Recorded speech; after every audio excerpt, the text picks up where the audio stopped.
हे दोस्तों, कैसे हैं आप? उम्मीद करता हूं आप अच्छे होंगे। मैं हूं विनोद राज, स्वागत है टिके हिंदी साहित्य चैनल में।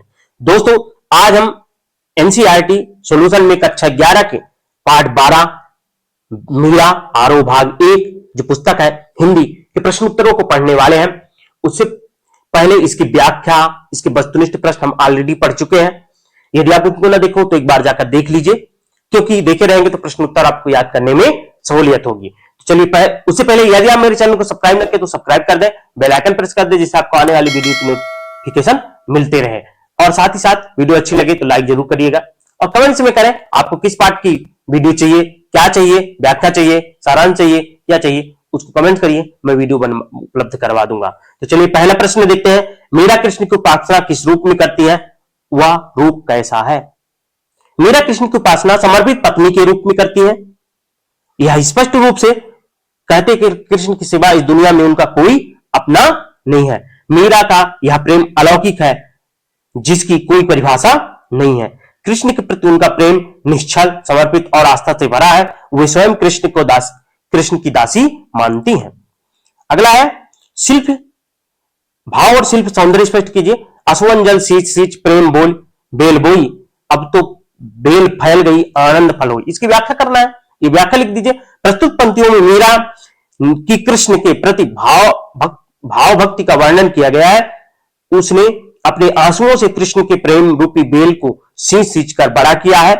उनके प्रेम रूपी बेल में आनंद रूपी फल लग गए हैं, अर्थात कृष्ण प्रेम में वह अपनी इतनी विलीन हो गई है कि अब उन्हें अलौकिक आनंद प्राप्त हो रहा है। शिल्प सौंदर्य भाषा सरसता है। क्या क्या है ये आप देख लीजिए। सींच सींच में पुनरुक्त प्रकाश अलंकार है।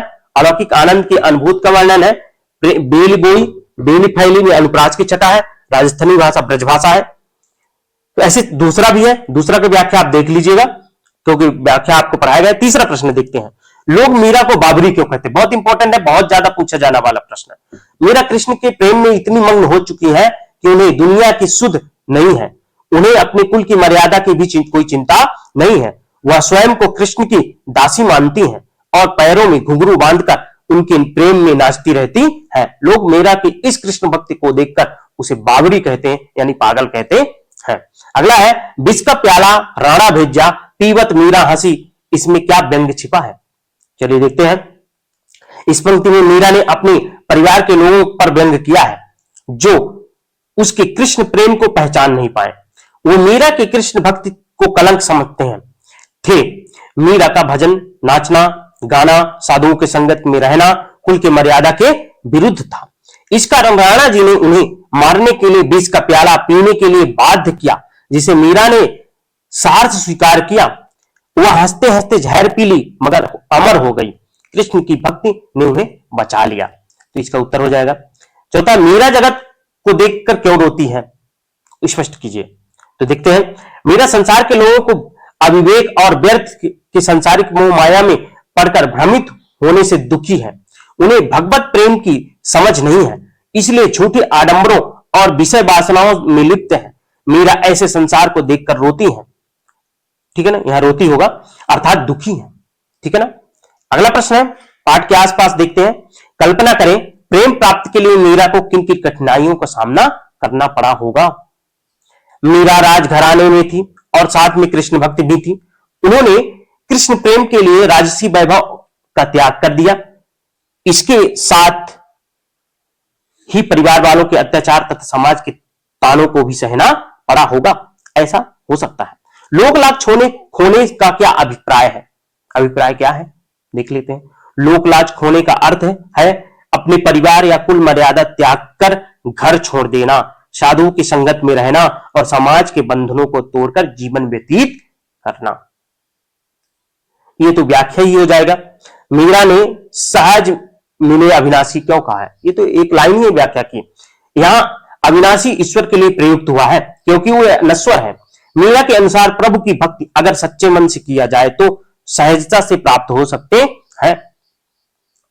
मीरा ने कृष्ण भक्ति में डूबकर अपने त्याग से कृष्ण प्रेम को प्राप्त किया है। लोग कहे मीरा भई बावरी, न्यात कहे कुलनासी। मीरा के बारे में लोग और न्यात कुटुंब कि ऐसी धारणाएं क्यों है। मीरा भगवान कृष्ण की भक्ति में इतनी लीन हो चुकी थी कि उन्हें अपनी कुल की मर्यादा का भी ध्यान नहीं रहा। वह साधुओं की संगत में रहती थी और भजन कीर्तन करती थी। मीरा के इस कृष्ण प्रेम को लोगों ने पागलपन का नाम दिया है। उनके कृष्ण के प्रति दीवानगी को देखकर रिश्तेदारों ने उन्हें कुल विनाशिनी कहा है। उनके अनुसार मीरा के कृष्ण से प्रेम करके कुल की छवि मिट्टी में मिला दी थी, उनके अनुसार था। ठीक है, तो ये दोस्तों रहा महत्वपूर्ण प्रश्न मीरा के पदवान पाठ से।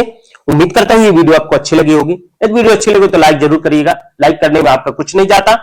ठीक है, और यदि आप चैनल को सब्सक्राइब न करें तो सब्सक्राइब कर दे, बेल आइकन प्रेस कर दे, जिससे आपको आने वाली वीडियो की नोटिफिकेशन मिलती रहे। मिलते हैं नेक्स्ट वीडियो में, तब तक अपना ख्याल रखें।